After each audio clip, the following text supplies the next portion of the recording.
Notamment un que j'ai compris seulement récemment. Le problème de lunettes, c'est que quand je lève l'âge, il faut que je sois comme ça, parce que là je peux pas lire, mais si j'ai ça, je vous vois plus. Voilà, comme ça. Ça c'est l'âge. Commence à avoir du problème pour voir de près. En réalité, j'ai souvent été confronté à des gens qui me disaient, moi je suis un anti-libéral d'une certaine manière, donc je critiquais le libéralisme, et mon propos c'était toujours de dire, nous sommes dans une société entièrement libérale, c'est un problème, etc. Et j'étais face à des gens que je prenais pour des imbéciles, ils me disaient non, la société n'est absolument pas libérale, au contraire, le vrai problème c'est qu'elle n'est pas libérale. Et à un moment donné, je prenais ces gens-là pour des idiots. Et puis, honnêtement, je me dis, finalement, ils doivent croire à ce qu'ils disent, donc il y a un sens. Il y a un sens à ce qu'ils disent. Et j'y réfléchis. Et en fait, je viens de trouver la solution. Donc peut-être cette solution, vous l'avez trouvée vous-même avant moi, mais moi, je trouve des trucs un peu tous les jours, parfois avec du retard d'ailleurs. Et en fait, j'ai compris que moi, je parle du libéralisme philosophique, c'est-à-dire de l'approche du libéralisme par le philosophe. Et le philosophe, quand il parle de ce qu'on appelle l'extension de la logique libérale, c'est-à-dire qu'on est dans un monde matérialiste qui a tendance à tout transformer en marchandise. C'est-à-dire que dans la vision libérale, contrairement à la vision sacrée, tout est possiblement marchandise. Alors au début, c'est les marchandises, mais après, ça peut devenir le corps de la femme, dans une justification de la prostitution. Ça peut être aussi le corps de la mère, à travers l'idée qu'on peut acheter des enfants, les faire, etc. Et de ce point de vue-là, il est à mon avis certain que nous sommes dans un monde dominé par le libéralisme au sens philosophique, c'est-à-dire de l'extension de la logique libérale, c'est-à-dire que tout est marchandise. D'ailleurs, aujourd'hui, on parle de produits. Quand vous allez visiter un appartement dans une agence immobilière, on dit la personne qui vous répond, souvent une femme charmante, vous dit nous avons ça comme produit, vous voyez. Et puis après, c'est-à-dire que l'idée que tout est produit. Alors un livre aussi est un produit culturel, n'est-ce pas? C'est-à-dire que on vous dit aujourd'hui dans une émission de livres, Marc Lévy qui a vendu 300 000 bouquins, c'est-à-dire qu'on vous dit voilà, c'est un grand écrivain puisqu'il a beaucoup vendu. C'est-à-dire qu'on est sur une notion d'un livre qui est une marchandise et dont la réussite n'est plus la qualité intrinsèque qui serait jugée selon des critères esthétiques, de cohérence, etc. Mais sur le fait que ça a beaucoup vendu. Vous voyez, c'était inconcevable du temps de Bernard Pivot dans les années 70. Il y avait des grands écrivains comme Julien Green qui vendaient jamais plus de 40 000 livres, mais qui étaient considérés comme des écrivains parce qu'ils avaient une œuvre, une vision du monde qui durait depuis 30-40 ans, qui paraissait assez pertinente, etc. Et jamais on leur aurait fait l'injure de dire qu'ils vendaient moins que je sais pas quoi, que la Speakerine qui avait édité ses mémoires chez Robert Laffont. Aujourd'hui, nous sommes systématiquement dans une présentation, notamment, j'en parle pas pour le monde de la musique. Le monde de la musique est entièrement basé là-dessus. Il a vendu 300 000 disques d'or, voilà, etc. Et de ce point de vue-là, nous sommes dans un monde où la logique libérale, c'est-à-dire la logique marchande, a envahi par cercles de plus en plus larges, tout ce qui était de l'ordre d'abord ce qui était de l'ordre de la marchandise, évidemment, c'est-à-dire le commerce de biens alimentaires, d'objets, etc. Mais après, de domaines qui, dans le temps, étaient considérés comme hors marchandise, même d'ailleurs au départ, même dans la société libérale du 19e siècle. Il y avait des choses qui étaient considérées comme étant hors de la marchandise, et on était encore sur une société mixte en réalité, où il y avait encore du sacré, des choses auxquelles la marchandise n'avait pas le droit de toucher. Et ça, on voit que ça a été aboli de façon d'ailleurs accélérée depuis mai 68. Ce qui est intéressant, c'est que finalement, mai 68 a surtout été pérenne comme finalement par sa désacralisation. Et là, de ce point de vue-là, j'ai raison quand je dis ça, nous sommes dans un monde intégralement libéral. Voilà. Après, j'arrive à la deuxième partie de ma réflexion, c'est que quand je dis ça, je suis face à un type qui, lui, me dit non, la société n'est absolument pas libérale. Et en fait, il dit quelque chose de très vrai, il dit c'est une société. Et là, en fait, lui, il parle du libéralisme économique, donc qui n'est pas le libéralisme philosophique. Et le libéralisme économique, c'est de dire, voilà, le marché doit être autorégulé, c'est-à-dire il est une instance politique régulatrice en soi. Et quand on laisse le marché fonctionner, ça produit de la richesse, de la paix, de la prospérité. Et lui, sa remarque, c'est de dire que finalement, le libéralisme n'existe jamais, parce qu'il est toujours sous domination militaire, impériale, etc. Et de ce point de vue-là, c'est vrai. Je ne sais pas si le libéralisme pourrait apporter la paix, etc. Mais il est certain qu'aujourd'hui, nous sommes dans un monde qui n'est absolument pas libéral au sens économique. Car aujourd'hui, nous sommes dans un monde où les gens qui imposent leur logique marchande ne le font pas au nom de critères libéraux, c'est-à-dire loi de l'offre et de la demande, ou comparé sur un marché libre et ouvert, mais entièrement au nom de privilèges oligarchiques, de mensonges, de manipulations, et notamment par la violence.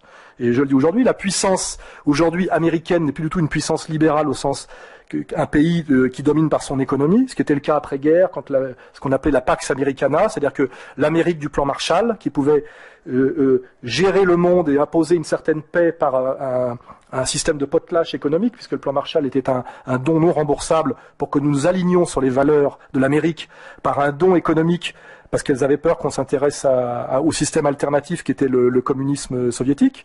Voilà, on était là dans un monde américain qui existait, un peu comme la Pax Americana, et d'ailleurs le monde musulman de la grande époque musulmane, par le commerce, mais le doux et sain commerce. Or, aujourd'hui, l'Amérique est essentiellement une puissance économique en déclin, qui lutte contre le libéralisme, par lequel elle serait vaincue par la Chine systématiquement, par la menace et l'injonction militaire. Vous voyez ?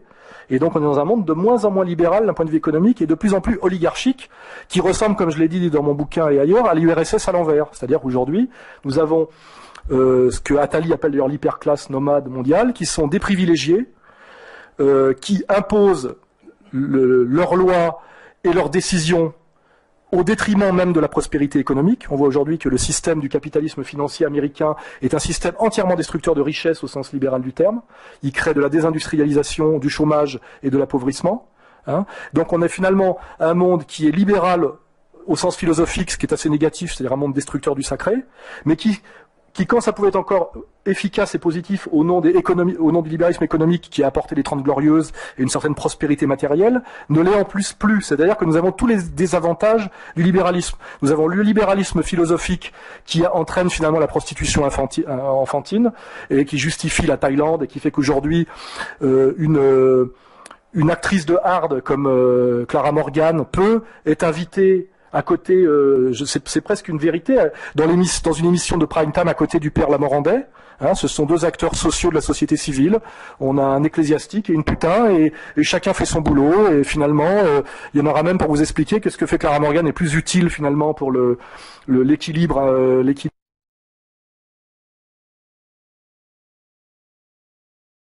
Il y en a un qui fesse, l'autre qui confesse, vous voyez. Et on est dans cette société où ce débat est totalement ouvert. D'ailleurs, c'est vrai, quand je dis ça, il y a des gens qui disent finalement, et c'est le discours de certaines filles qui écrivent des bouquins, là, comme ma copine Virginie Despentes, la prostitution devient finalement une travailleuse du sexe, et être contre la prostitution, c'est empêcher les femmes de vendre leur corps dont elles sont propriétaires, donc c'est s'opposer finalement à la logique marchande qui fait qu'on interdirait à quelqu'un de faire du commerce, ça serait comme refuser une patente, et ça pourrait amener le même problème que le Tunisien qui s'est immolé parce qu'on l'empêchait, on lui avait piqué sa charrette de 4 saisons. C'est-à-dire que effectivement, pour quelqu'un qui est sur la philosophie libérale, ça peut aller très loin avec Mona Ayoub, une fille qui s'appelle Mona Ayoub, qui est une féministe argentine, qui dit en fait que il est absolument pas normal que les femmes fassent des enfants par leur propre corps, que c'est quand même incroyablement violent et injuste politiquement d'être obligé de subir ça, et qu'il faut absolument que la société produise une technologie suffisamment avancée pour qu'on puisse faire les corps à l'extérieur des corps des femmes,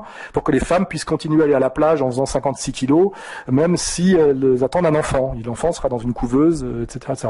Et en fait, tout ça, c'est la logique libérale. Voilà. Donc on a tout ce côté très inquiétant de la logique libérale philosophique, qui est un monde quand même assez froid, assez glacial et assez monstrueux.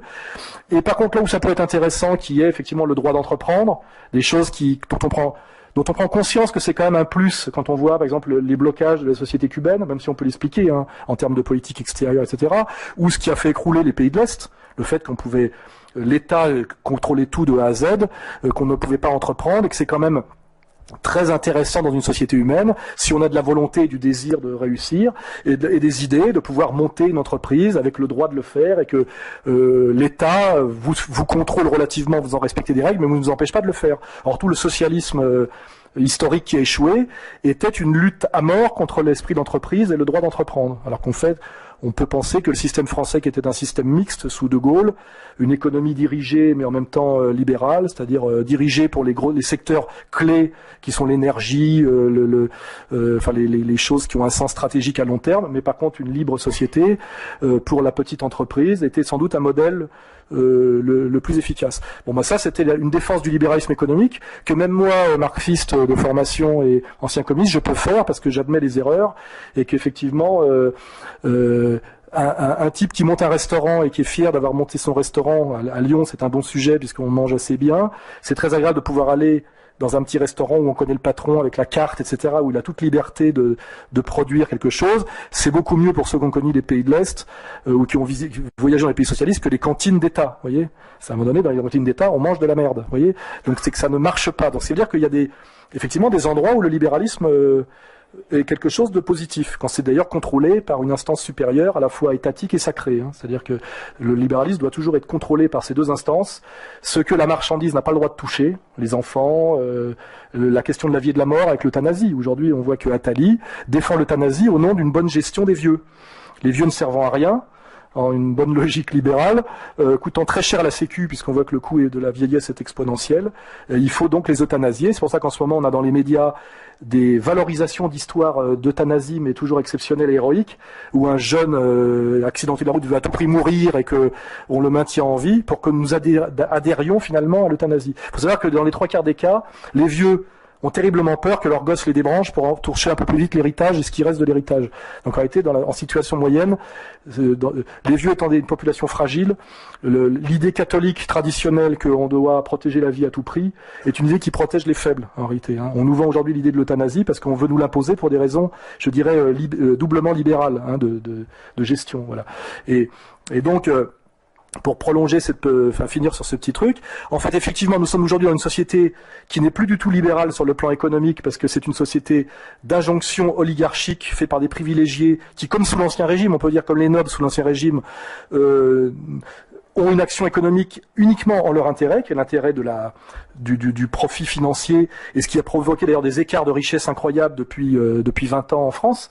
On voit des salaires qui explosent pour les technogestionnaires des multinationales, avec notamment les parachutes dorés, je sais pas comment ça s'appelle, là,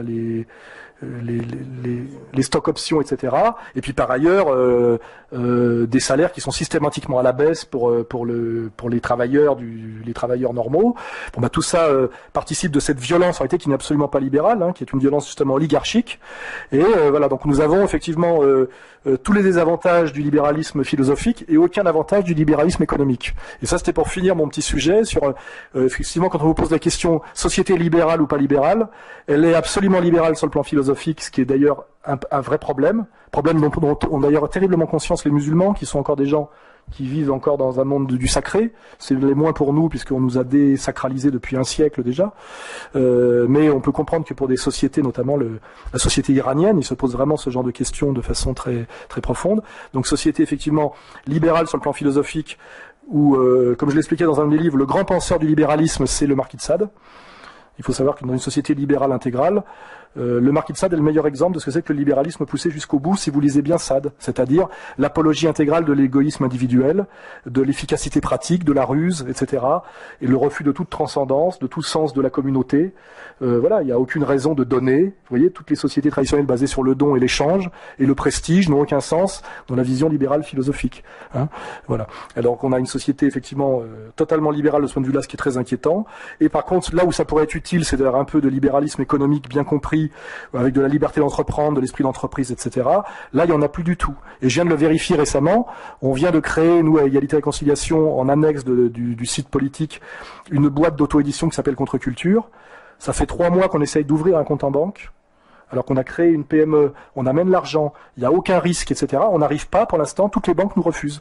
Nous refusent le droit de faire du commerce. Pour ceux qui connaissent ce monde-là, c'est incroyablement difficile en France de monter une PME.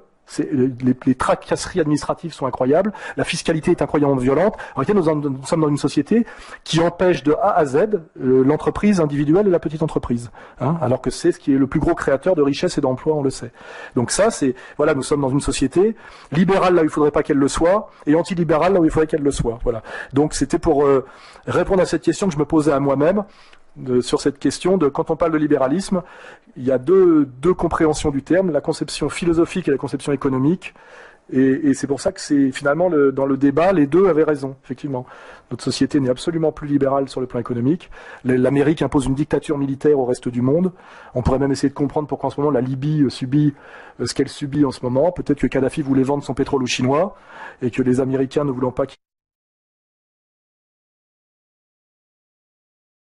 concurrence économique se passe à coup de violence militaire. Chaque fois que l'OPEP a eu l'idée de mettre à l'ordre du jour la possibilité d'acheter l'énergie dans une autre monnaie que le dollar, immédiatement, il y a eu agression militaire américaine. Il faut savoir aujourd'hui, effectivement, que le dollar ne s'impose comme monnaie mondiale uniquement à cause du pétrodollar, et ce pétrodollar est imposé, qui est une fausse monnaie, tout le monde le sait aujourd'hui, surtout ceux qui lisent mon bouquin. Vous êtes obligé de vous en servir parce que sinon vous vous faites bombarder la gueule par l'armée américaine.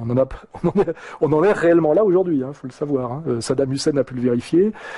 Ça peut expliquer ce qui se passe en ce moment en partie en Libye. Et je pense qu'il y a une autre explication pour la Libye d'ailleurs, puisque je suis sur ce sujet, parce qu'aujourd'hui j'en parlais avec des gens, c'est incroyablement compliqué de comprendre ce qui se passe en Libye en ce moment. Aujourd'hui on apprend que finalement les armées impériales, ce que j'appelle l'Empire, ont bombardé les rebelles. Alors on ne sait pas si c'est une erreur ou si c'est parce que finalement ils veulent pas non plus que les rebelles gagnent. Vous voyez et là, l'explication, il y en a plusieurs qui se croisent, et même moi, j'ai pas la réponse. Il y a eu une entreprise de déstabilisation de Kadhafi, qui a succédé au mouvement d'Égypte et de Tunisie, qui devait être sans doute plus spontané. Il y a, selon certains experts comme Lugan, une volonté de couper comment dirais-je, la Libye, qui est un faux pays, en deux, en séparant la Tripolitaine de la Cyrénaïque.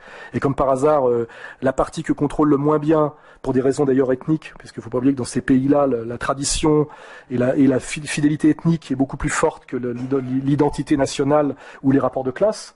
C'est ce qu'il faut bien admettre, c'est le travail que fait Lugan d'ailleurs. Quand on fait une pure lecture de rapports de classe en Afrique ou de lecture étatique, on ne comprend jamais rien à ce qui se passe, parce que c'est des États qui ont été créés par la colonisation et qui ne correspondent pas à des cohésions ethniques, et que la famille élargie est encore le premier référent en Afrique et dans le monde arabe. La famille élargie, c'est l'ethnie, et que quand on n'analyse pas les questions selon ces critères-là, on ne comprend pas. Alors évidemment, le fait ethnique est une chose, la manipulation du fait ethnique par les puissances d'argent extérieures en est une autre. C'est-à-dire que quand on veut foutre un pays en l'air, comme on a fait notamment avec la Côte d'Ivoire, on sait que c'est des ethnies qui correspondent au nord et au sud, et on joue effectivement... Alors certains leaders politiques d'ailleurs de l'époque de la décolonisation avaient réussi à créer des consensus, comme d'ailleurs à un moment donné en Yougoslavie, Tito avait créé un consensus croato-serbo-slovène, vous voyez. Mais c'est des consensus qu'il est très facile de faire péter, notamment en finançant des petits chefs de guerre et en leur proposant effectivement la clé du coffre.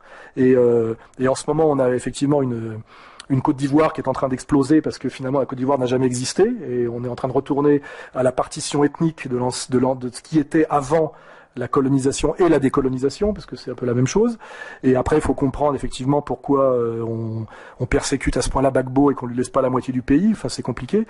Et pour revenir à la Libye, c'est un peu pareil. On a effectivement un pays qui a vocation à au moins éclater en deux, Tripolitaine et Cyrénaïque, avec comme par hasard ce qui échapperait à Kadhafi, qui est la partie frontière avec l'Égypte.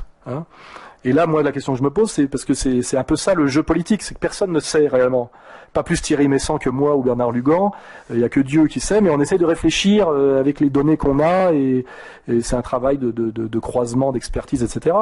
Et je me dis, ce qui est marrant, c'est que celui qui a voulu le plus qu'on bombarde Kadhafi, alors qu'il avait gagné, il aurait gagné la guerre en 3 jours, si on n'était pas intervenu, c'était Bernard-Henri Lévy. Et moi, je sais que Bernard-Henri Lévy, le seul intérêt qu'il défend systématiquement bec et ongle, c'est les intérêts israéliens. Il se bat jamais pour autre chose. Je pense même qu'il est payé pour ça et depuis très longtemps. Pour ça, il lisait le bouquin de Jacob Cohen qui s'appelle Le printemps des Sayanim, on le vend sur notre site, qui identifie clairement Bernard-Henri Lévy et d'autres comme Kouchner comme des agents israéliens. Voilà. Et donc, je me dis, pourquoi on veut à tout prix botter les fesses de Kadhafi et surtout amener une présence militaire impériale en Libye et particulièrement à la zone frontière de l'Égypte, c'est parce que d'après mes autres informations qui viennent là de gens qui reviennent d'Égypte, parce que c'est compliqué de savoir ce qui s'y passe, il y aurait en ce moment une entente qui s'opérerait en Égypte entre l'armée égyptienne et les frères musulmans, qui serait la clé réellement d'une prise du pouvoir authentiquement égyptien.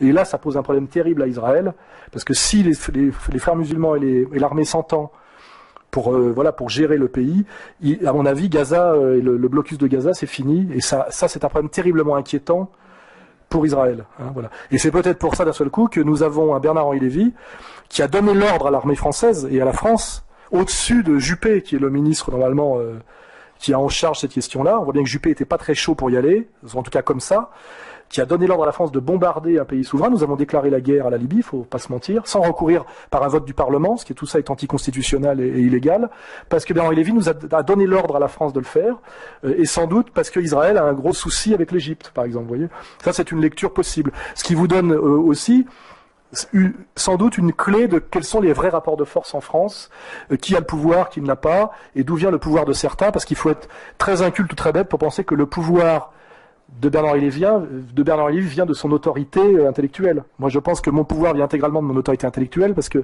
je ne vois pas où j'irai le chercher ailleurs. Lui, je pense que pour quiconque a étudié son œuvre, son pouvoir ne peut venir que de, comment dirais-je, que d'ailleurs, je dirais de ce qu'on appelait l'autorité dans le temps, c'est-à-dire le fait qu'il impressionne par ses analyses et sa pensée. Voilà.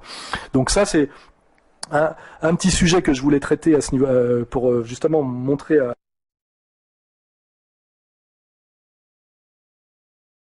dans le monde arabe en ce moment. C'est assez compliqué parce que ça bouge tous les jours. Il y a forcément des choses très spontanées liées à des colères légitimes, à des chefs d'État qui étaient complètement, comment dirais-je, traîtres à leur peuple, on va dire même en termes économiques, et souvent très soumis d'ailleurs aussi à l'Empire, c'est-à-dire Empire, Amérique et Israël. En général, on trouve toujours ces deux marqueurs forts. Il n'est pas certain que la révolte contre ces potentats qui ont été assez vite chassés du pouvoir. On a vu Ben Ali, il suffit que l'armée lui ait dit voilà, on te lâche, et il est parti. Moubarak, ça a été plus long à se décider, mais on n'a pas pu le maintenir non plus. Mais il est très possible que ces colères populaires soient, c'est la stratégie impériale traditionnelle, manipulée et récupérée pour que finalement de ces révoltes ressorte une soumission au nouvel ordre mondial encore plus grande. On voit bien que Ouattara est un cadre du FMI. On voit bien qu'en Tunisie, ils ont essayé de coller au peuple égyptien des types qui étaient formés en Angleterre et qui étaient des purs agents impériaux, ce qui fait que finalement on remplaçait une mafia locale qui était la mafia Ben Ali par finalement des techno-gestionnaires de la multinationale impériale. Hein, c'est comme un peu, vous avez finalement un espèce de bar un peu chiant avec des loupards dans un coin. Alors effectivement, vous dites ça, je suis content qu'on les ait virés, puis la semaine d'après, vous avez Starbucks. Vous dites finalement, le bar de loupards était peut-être plus sympa que cette saloperie de chaîne américaine. Voilà, donc vous vous dites finalement, est-ce que j'y ai pas gagné tant que ça? Voilà. Et c'est un peu peut-être ce qui se passe en ce moment au Maghreb et dans le monde arabe, c'est qu'on est en train de déboulonner des chefs, on dirait dire des potentats à l'ancienne qui correspondent à l'ancien monde, pour ne mettre en fait que des gérants de chaînes, vous savez, comme pour les hôtels, etc. C'est-à-dire qu'à la fin, tous ces mecs-là seront des gérants de l'Empire mondial, qui ont fait leur classe aux États-Unis, Angleterre, FMI, etc. Et ça, on le sait pas encore aujourd'hui, mais c'est peut-être ce qu'on va constater. Et il y a un bras de fer permanent en Tunisie en ce moment, hein, avec le peuple qui est d'ailleurs assez mature, parce qu'en fait les Tunisiens ont refusé jusqu'à présent tout ce qu'on leur a proposé. Les Égyptiens ont aussi beaucoup résisté. Ils se sont pas contentés de virer comme nous on a viré Louis XVI, vous voyez, ils se sont pas contentés de ça, ils n'ont pas eu derrière la loi Le Chapelier, et finalement la bourgeoisie, voilà, pour l'instant ils n'ont pas perdu ce combat, hein, ce combat post-révolutionnaire, on va dire, c'est qu'ils refusent beaucoup de ce qu'on leur propose. Alors on leur propose un agent américain, ils l'identifient, un agent anglais, pour l'instant ils essayent quand même d'accéder à une représentation politique qui correspond aux intérêts de leur pays. Mais ce combat se prolonge en Tunisie, encore en ce moment, et en Égypte aussi. Voilà. Et d'après les infos que j'ai, en Égypte, ça se passerait pas trop mal, c'est-à-dire que il y aurait des forces réellement égyptiennes qui tenteraient à passer des accords pour essayer d'échapper comment dirais-je, à ce qui était le cas sous Moubarak, c'est-à-dire l'Égypte entièrement sous contrôle impérial, avec ce déshonneur pour le peuple égyptien qui se sent très solidaire du malheur des Palestiniens et qui fait un boulot dégueulasse, qui est un boulot de gardien de camp, il faut le dire, si on veut faire des parallèles, c'est-à-dire de participer à la souffrance de Gaza, parce que effectivement, il bloque Gaza pour Israël, quoi, je veux dire. Et c'est une des choses sans doute qui a déstabilisé beaucoup Moubarak, c'est-à-dire que ces potentats locaux étant obligés de se soumettre à l'Empire, notamment sur la question israélienne, c'est souvent ce qui les discrédite totalement par rapport à leur peuple, qui eux, c'est évident, sont en général des musulmans culturels très attachés à la cause palestinienne, et notamment depuis en plus que la cause palestinienne a revêtu un caractère religieux qui a été voulu au départ, il faut le savoir, par l'entité sioniste, qui a joué la carte du Hamas, et comme du Hezbollah d'ailleurs, contre le FPLP, c'est-à-dire contre dans le temps des mouvements qui étaient laïques et marxistes. Hein, voilà. C'est Israël qui a voulu religiosifier le problème, et ce problème aujourd'hui ils l'ont en pleine gueule, mais c'est eux qui ont transformé un conflit politico-colonial en conflit religieux. Hein. Au départ, c'est Israël qui l'a voulu, et maintenant ils l'ont voulu, ils l'ont. Hein, voilà. Exactement comme en France en ce moment, l'UMP, avec la volonté d'ailleurs, on voit de qui, de Copé et le relais de Guéant, n'arrête pas de parler du problème de l'islam en permanence, sans jamais ne rien faire contre l'immigration. Parce que c'est ça toute la différence, c'est que moi je suis un nationaliste français, je serai à leur place, je travaillerai très sérieusement à la lutte contre l'immigration, la délinquance, etc. Et je ne parlerai jamais de religion. Je ferai le boulot honnêtement. Eux ne font rien et ne font que jeter de l'huile sur le feu en ethnicisant le problème, parce qu'effectivement, on sait très bien que le musulman est issu du Maghreb, etc. C'est-à-dire qu'il y a vraiment, aujourd'hui, de la part de responsables politiques et qui sont au gouvernement, un travail qui est ouvertement un travail de délinquant, c'est-à-dire d'accélérer, de favoriser ce qu'on appelle le choc de civilisation et de travailler à la guerre civile. Alors que normalement, leur travail serait effectivement de régler le problème que pose l'immigration par un travail quotidien administratif discret, sans discours, qui pourrait être très bien fait, qui est d'ailleurs validé par la plupart des musulmans français. Ça, je fais remarquer que les 3/4 des musulmans ne s'assimilent ni à la délinquance ni à l'immigration. Il n'y a que l'extrême gauche dans son infinie stupidité et les sionistes dans leur infinie perversité pour systématiquement imposer dans l'inconscient collectif le fait que musulman égale immigré égale délinquant. C'est-à-dire que quand vous attaquez la délinquance, il y a une Ouria Boutelja qui se met à monter au créneau au nom de l'islam. Elle n'est pas musulmane et je vois pas en quoi défendre les délinquants aiderait je dirais les Français originaires de l'immigration. C'est vraiment faire le travail pour l'ennemi. Voilà. Donc ça, c'est une remarque que je fais systématiquement. Voilà. Donc on est dans toutes ces choses, dans toutes ces manipulations perverses et toutes ces digressions pour vous amener à ce qui est mon sujet moi et qui fait d'ailleurs que souvent on comprend pas tout à fait ce que je fais, c'est que la réalité politique est infiniment complexe et perverse et que si on est amené, notamment par la massification du spectacle sportif, et je pense que c'est une des fonctions symboliques et politiques du...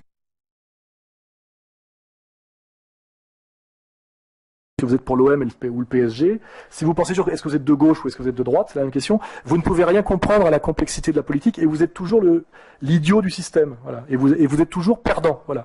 On voit très bien aujourd'hui que si on réfléchit à la prochaine présidentielle, Sarkozy a été élu sur un mensonge, qui était d'ailleurs un mensonge, qui était de promettre la même chose que le Front National, c'est-à-dire de la sécurité, de la fierté nationale, de l'identité, du drapeau français. Immédiatement, il a fait venir tous les mondialistes, les Kouchner, etc. Il n'a strictement rien fait de ce qu'il avait promis, à part détruire le Quai d'Orsay, l'armée française, etc. Enfin, il l'a fait. Maintenant, il est carbonisé. Il a fait le boulot pour l'Empire, il est carbonisé. L'Empire lui donnera sans doute un gros chèque pour qu'il parte aux États-Unis avec sa femme et qu'il monte un cabinet d'avocats ou un truc comme ça. Parce que je pense que son rêve maintenant, c'est de devenir riche après avoir eu le prestige et il lui faut la fortune.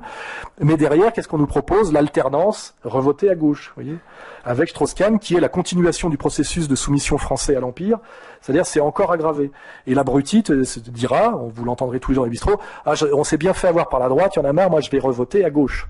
Et à gauche, ça consiste à voter pour le patron du FMI, vous voyez, qui est encore, selon les critères sérieux, plus à droite que Sarkozy. Même Mélenchon le dit, vous voyez. Ce qui n'empêchera pas Mélenchon d'appeler à voter Strauss-Kahn s'il est face à Marine Le Pen au deuxième tour, au nom de la lutte contre la menace fasciste, vous voyez. C'est en quoi la politique est un jeu incroyablement pervers, puisque c'est un jeu qui vous, comme un labyrinthe, qui vous ramène toujours à la case couillon, c'est-à-dire le pouvoir n'est jamais pour vous et ça ne vous rapportera jamais rien en termes de décision économique. Et c'est très bien fait, je veux dire, c'est un système de domination. On peut tout dire, il faut être un gauchiste de 18 ans pour dire que c'est des imbéciles, c'est tout sauf des imbéciles, c'est du génie. C'est ce que j'appelle Satan, moi, c'est le diable. C'est-à-dire que c'est incroyablement pervers, parce que ça consiste à nous pousser toutes les victimes du système à se battre entre elles, c'est le diviser pour régner, à se servir des faux espoirs et des fausses générosités pour les retourner en leur contraire. Et on le voit d'ailleurs chez des tas de jeunes qui croient bien faire en allant voter Besancenot, qui croient bien faire en adhérant à Ni pute ni soumise ou à je sais pas quoi, touche pas à mon pote. On a le recul historique aujourd'hui, plus l'analyse que j'ai faite avec d'autres d'ailleurs, pour bien comprendre qu'à chaque fois on s'est fait rouler dans la farine. Voilà. Et d'où moi mes positions provocatrices souvent et mes alliances qui ont un sens à la fois, je dirais, pédagogique, un sens politique, puis un sens de démystification. C'est-à-dire que oui, je préfère Le Pen à Julien Drey, il n'y a pas de problème. Oui, si aujourd'hui les Français d'origine immigrée sont dans la merde, alors que ça fait 4 générations qu'ils sont là et qu'on les traite encore d'immigrés, alors que leur père et leur grand-père, par exemple, sont nés ici, c'est pas à cause du Front National, il a jamais été au pouvoir. Par contre, le PS a fait un travail incroyablement pervers pour expliquer aux jeunes issus de l'immigration que leur destin c'était footballeur ou danseur de hip-hop ou tagueur, voyez, ce qui par ailleurs d'ailleurs est puni par la loi comme dégradation, vous voyez, voilà. Et à un moment donné, Moi, ce que je dis, c'est des choses comme ça. On peut tout reprocher à Le Pen, mais le problème, c'est que sur le plan symbolique, parce qu'il n'a jamais exercé le pouvoir une seule minute.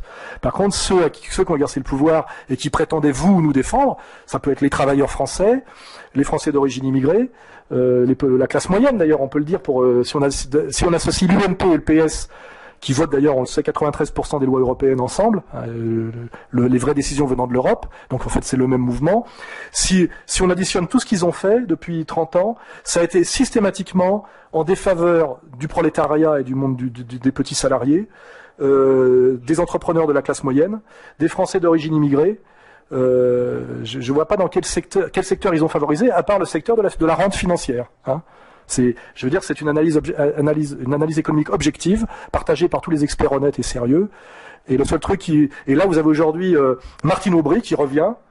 Vous voyez, on pourrait faire un gag de Groland, une vieille pute de 60 ans habillée en blanc avec du rouge à lèvres et qui dit j'existe de me marier à l'église, je suis vierge. Vous voyez, elle arrive pour vous dire en gros que ça y est, elle va remettre la France, enfin voilà, elle va régler les problèmes, comme si elle arrivait de nulle part, quoi. Je veux dire, alors qu'elle participe à la mascarade depuis, j'ose même pas, je pense que j'étais même pas né qu'elle était déjà là, qu'elle est la fille de son père, Jacques Delors, qui est un peu le prédécesseur de Strauss-Kahn. Hein.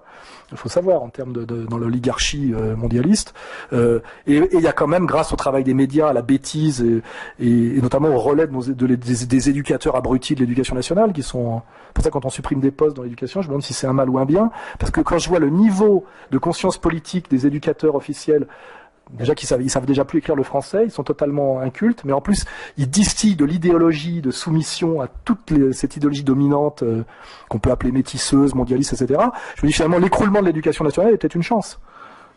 Peut-être finalement. Voilà. Ces jeunes qui ne vont pas à l'école, je pense d'ailleurs qu'ils ont un très bon instinct, ils y vont pas parce qu'ils n'ont aucun respect pour leurs profs et qu'ils savent d'instinct que leurs profs n'ont rien à leur apprendre. Et je pense que souvent, ils ont assez raison.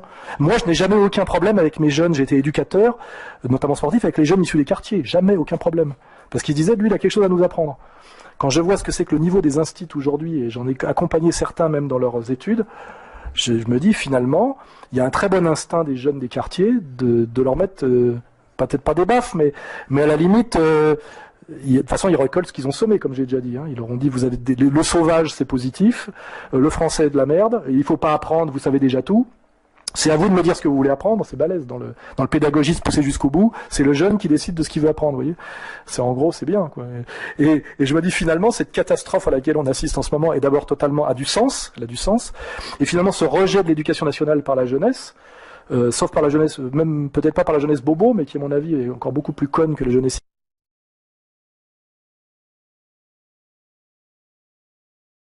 de survie, que quand même il a un peu conscience, quand il n'est pas complètement submergé par du concept fallacieux, de ce qui est bon et mauvais pour lui, quoi. Et les types, ils voient pas très bien pourquoi ils iraient jusqu'au bac pour apprendre que des conneries, qui ne leur servent qu'à être chômeurs, et qui sont essentiellement des mensonges sur les droits de l'homme, des mensonges sur l'histoire de France, des mensonges sur la colonisation qu'on attribue à la droite alors qu'elle a été faite entièrement par la gauche, je le rappelle.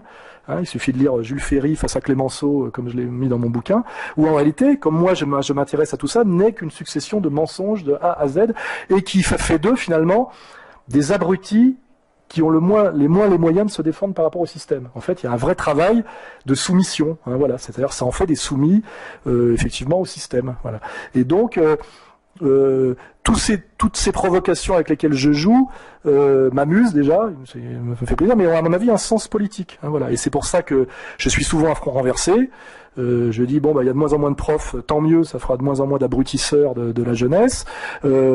Finalement, Le Pen est le plus sympa des hommes politiques. Bon, je l'ai rencontré, je le connais bien, je connais tous les autres, c'est vrai en plus. C'est vrai pratiquement, c'est le plus sympa de tous. Les autres, passer un dîner avec Le Pen et passer un dîner avec Besancenot, je peux vous garantir que vous vous marrerez beaucoup plus avec Le Pen. Il est plus sympa. Il connaît tout le répertoire de la chanson française, Damia, Fréhel et Edith Piaf. Et alors que l'autre, il essaie de chanter faux les vieux tubes ringards de Joe Star, quoi. Ce qui croit en plus que Joe Star est encore quelqu'un qui représente. Il s'est plaint d'avoir pas les musulmans. Il dit je comprends pas que j'ai pas eu les musulmans en banlieue. J'avais pourtant une photo avec Joe Star. Pour vous dire, comme il connaît bien la sociologie, il a pensé que Joe Star, ça lui amenait les musulmans. Vous voyez. Voilà. Enfin voilà, donc tout ça est assez assez drôle finalement. Si on n'est pas chômeur et qu'on vit pas dans les quartiers difficiles, on peut trouver ça drôle. C'est vrai que pour ceux qui vivent dans les zones de non-droit et dans la précarité sociale, je reconnais que c'est pas drôle du tout.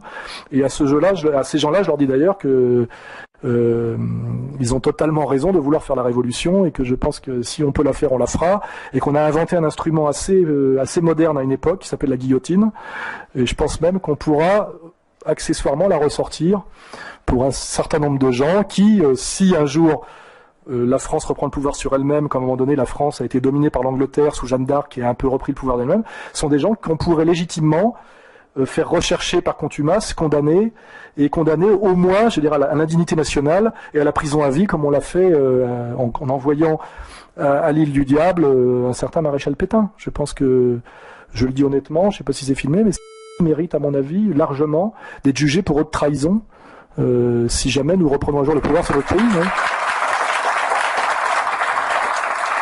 Objectivement, tout ce qu'il a fait depuis 5 ans est de la haute trahison par rapport aux intérêts de la France et du peuple français. Il n'y a aucun doute là-dessus. Voilà. Et je ne pense pas que Strauss-Kahn est là pour réparer le truc. Voilà. Donc, nous sommes, comme ça justifie aussi mon bouquin, dans une période très étrange et très intéressante, parce que moi j'ai vécu les années 90-2000, là c'était vraiment très déprimant. Fukuyama nous parlait de la fin de l'histoire, en gros tout était verrouillé, l'URSS était tombé, le paradis reaganien régnait sur le monde, on avait l'impression que c'était voilà, le monde de George Orwell. Alors aujourd'hui, nous sommes quand même dans une période d'accélération et où les choses se voient, c'est-à-dire qu'on commence à identifier certaines choses. Dieudonné a fait aussi pas mal le boulot. Et on commence à pouvoir libérer un peu ce que j'appelle la parole gauloise, et pas seulement avec Éric Zemmour. On peut le faire aussi avec Alain Soral et Dieudonné. On parle pas tout à fait des mêmes sujets d'ailleurs, mais tant mieux. Je veux dire que on est dans une période où la domination est très puissante, mais en même temps où elle est très identifiée comme domination illégitime. C'est pour ça que je trouve que ça ressemble à la fin de l'URSS. Le pouvoir soviétique sous Brejnev, alors qu'il était totalement vermoulu de l'intérieur. Hein, on est dans un monde aujourd'hui, je crois, pour les gens qui ont un peu de lucidité, où il y a la Pravda, c'est-à-dire France 2, TF1, Le Monde, Libération, voilà, c'est la Pravda, on sait que c'est que du bidon, avec les intellectuels clés, Bernard-Henri Lévy, machin, les émissions de Franz-Olivier Gisbert et Guillaume Durand, qui s'appellent pas quoi, les Français parlent aux Français, enfin je sais pas, des trucs gaguesques comme ça, où tout le monde sait que voilà, c'est un défilé de francs-maçons, d'agents impériaux qui sont là pour raconter à peu près n'importe quoi. Et par contre, les gens sont sur Internet, cherchent des trucs, discutent entre eux. Et notamment, une des choses que je disais tout à l'heure à la personne avant vous, c'est je viens de vendre 20 000 bouquins en un mois, 4 fois plus que Bernard-Henri Lévy pour son dernier bouquin, avec un boycott intégral des médias dominants. Hein, pour un livre qui est au cœur de l'actualité et qui devrait faire débat. Et ça, c'est très agréable. C'est très très agréable de savoir que Bernard Lévy vend 4 fois moins de livres que moi, alors qu'il a toutes les émissions, et que moi, j'en vends 20 000, ça veut dire que je rentre dans les livres des meilleures ventes de l'Express, du Nouvel Obs, en ayant 0 média officiel. Tout ça par Internet, etc. Ce qui veut bien dire que la situation actuelle ressemble un peu à l'époque de l'URSS. C'est pour ça que moi je dis que je suis un intellectuel français dissident. Il y a aujourd'hui une vraie dissidence intelligente, grâce c'est vrai à Internet. J'espère qu'on gardera cet outil le plus longtemps possible, qui passera pas totalement sous contrôle. C'est pas évident parce que c'est un système mondial. Et donc, comme la police est encore nationale, c'est un peu difficile de le bloquer. Mais aujourd'hui, on a une vraie dissidence intelligente, transcourant comme vous l'êtes aujourd'hui, des gens issus de l'extrême droite intelligente, de l'extrême gauche intelligente, français de souche, français d'origine immigrée, c'est-à-dire que les catégories qui nous étaient imposées ne fonctionnent plus, qui sont des catégories de la domination. T'es de gauche, t'es de droite, t'es un beurre. Moi, je me rappelle quand Alain Krivine tapait sur l'épaule d'un petit touche pas à mon poids, disant il n'y a pas assez de beurre et de black dans la politique. Alors moi je disais, dis-lui qu'il y a trop de fudge, tu vas voir comme il va aimer, tu vois, parce que c'est à peu près la phrase symétrique, quoi, je veux dire déjà. Ou les affiches des indigènes de la République où il y a marqué Rebeu Renoir. Je sais pas si vous voulez le niveau de respect que ça implique pour des gens qui sont issus de pays ou d'un monde qui ne se réduit pas à Rebeu et Renoir. Je veux dire, un Algérien, un Tunisien, un Marocain, un Kabyle algérien ou un Arabo-berbère, etc., n'ont pas envie qu'on les appelle rebeux. C'est un vrai discours c'est de l'indigénat, hein. Après c'est l'autre qui peut dire Toubab aussi. Enfin voilà, c'est avec la petite tape comme ça. Julien Drey, viens ici, vas-y, prends ton ballon de foot, va faire. Le mec, je veux faire des études supérieures. Non, non, non, fais plutôt du hip-hop, tu bouges bien. Voilà, ce truc-là. Aujourd'hui ne fonctionne pratiquement plus. Enfin, je veux dire, moi, je sais que j'ai su aller parler dans des banlieues réputées difficiles comme à Vaux-en-Velin, à Mantes-la-Jolie et des endroits comme ça. Les types de SOS Racisme et de Ni Plus Ni Moins ne pouvaient pas y mettre les pieds. On les a. Dominique Sopo, quand il fait une réunion publique, rassemble autant de gens que moi. Et je pense pas qu'il puisse. Enfin, je veux dire que les gens issus des quartiers ont envie de l'écouter. Hein, et ça, il y a que les gens qui regardent la télé qui croient que ces gens-là sont des mandataires réel. En réalité, tout ça, c'est effectivement c'est l'URSS, quoi. Hein. C'est le président de la Société des gens de lettres soviétique, et puis tous les autres sont dans la dissidence. Il n'y a pas de goulag en France, heureusement. Enfin, de ce point de vue-là, c'est pas un pays monstrueux. Moi, je suis persécuté un petit peu, hein, quand même. Hein. Mais c'est des persécutions démocratiques. Contrôle fiscal, redressement fiscal, petit passage à tabac de temps en temps par des milices communautaires autorisées, bizarrement. Voilà, enfin des petits trucs, mais c'est pas. Je reconnais que c'est pas monstrueux. Vous voyez, ce soir, on nous a pas annulé la salle. Il y a pas de. On savait pas que c'était moi. Hein, d'ailleurs, on a oublié de préciser que c'était moi qui venais, parce que sinon à chaque fois 1 heure avant, la mairie nous la supprime, hein, et on se retrouve tous sur le trottoir. Enfin, voilà. Donc, on est dans ce monde très complexe. Des catégories qui nous sont imposées, mais auxquelles de moins en moins de gens croient. Et avec cette possibilité qui m'intéresse moi, parce que ça correspond à ce qui a marqué sur ma boutique, égalité, réconciliation, pour une réconciliation nationale, gauche du travail, droite des valeurs, à des gens issus de communautés, de milieux divers, socialement, religieusement, etc., qui comprennent très bien ce que je veux dire, et qui ont tous le sentiment d'être des Français, et qui d'ailleurs, quand on leur pose des questions, aiment bien la France et sont contents d'être là. Hein. Ils ne vous racontent pas que c'est génial le bled, ils ont juste oublié d'avoir envie d'y retourner. Parce que moi, ce qui m'étonne, c'est que les gens qui adorent l'Algérie, qui adorent le Maroc, qui adorent la Tunisie, pourquoi ils veulent à tout prix rester ici alors que c'est tellement terrible? Et puis d'autres qui adorent le salafisme wahhabite le plus extrême, pourquoi ils vont pas en Tchétchénie, en Arabie Saoudite, qui sont des paradis comme chacun sait, où à mon avis, il leur faudrait 15 jours à tous, on le sait d'ailleurs, qu'il leur faut 15 jours pour découvrir à quel point ils sont français, et à quel point la France, c'est pas si mal, vous voyez.